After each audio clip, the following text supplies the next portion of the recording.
Afternoon update tayo mga ka-guys dahil ang oras is alas 4:15 na, maya-maya is mabisi na naman ang tindahan ni Kuya AJ and hopefully hanggang mamaya pag close is busy pa rin dahil pag minsan umuulan and maaga pong magmingaw ang tindahan ni Kuya AJ pag ulan.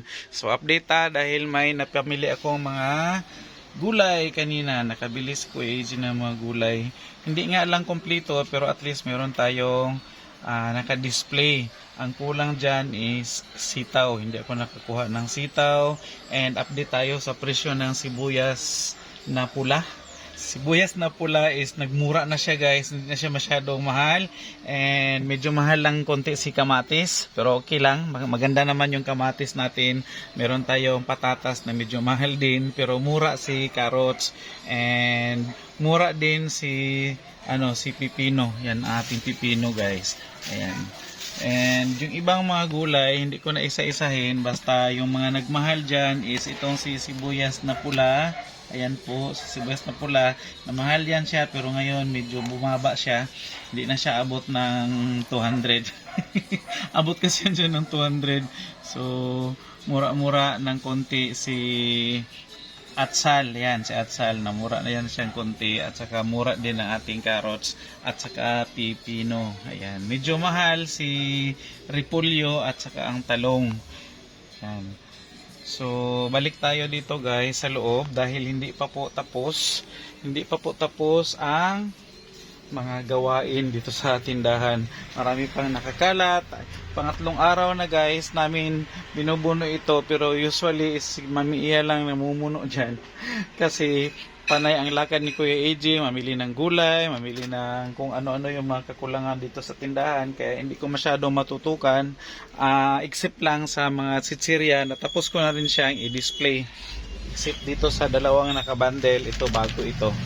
So, yung mga last week pa namin pinamili is nasabit ko na lahat at doon sa mga nagtatanong kung paano namin sinisecure ang aming mga sitsiryang pambenta. Ganito lang po ginagawa namin guys. Hinahang namin siya sa kisame. So ginamitan lang namin ito ng tie wire.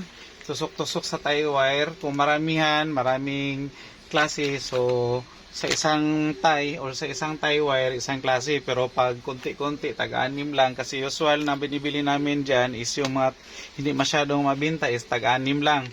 So lagay ang 6, tapos next na naman na klase ni sitsirya yung mailagay. So ganito lang guys, para safe shot, hindi siya mabutasan ni ikugan. So nakahangir siya sa aming kisame.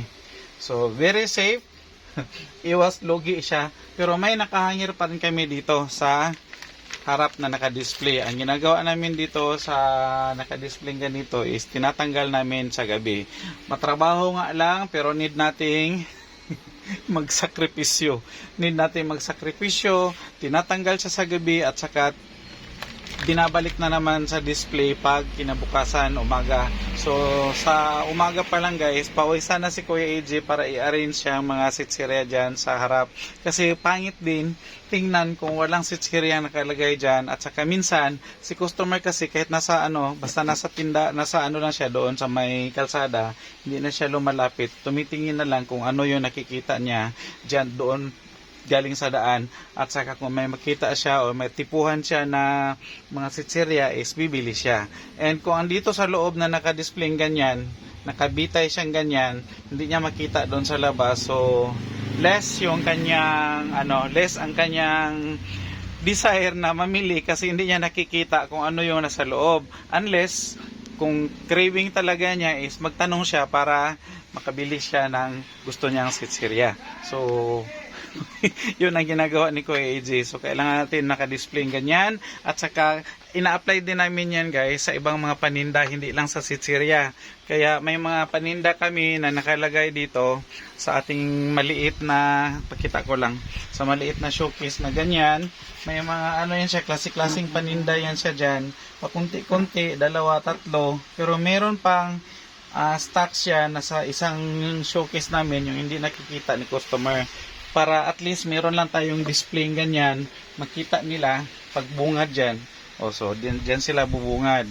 So, makita agad itong display dito. Para at least, minsan kasi hindi na nagtatanong si customers, diretso na lang pag may nakita, bibili.